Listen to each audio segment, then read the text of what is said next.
So we were flying and testing our brand new orange edition FlyWing FW450 V3 RC helicopter. Now everything was going right and it was just wow and wowies until I asked the helicopter to do that fancy flippy flip. And I'm gonna invert. Right after which the helicopter told me, "Hey man, I love you, but those gravels, they're calling my name." Oh.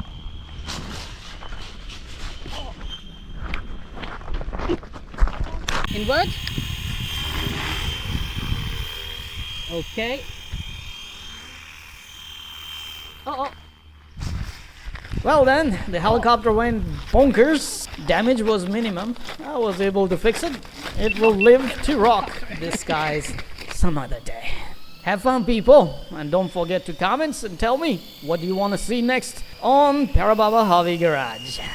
One crash at a time. Hey, thanks for watching.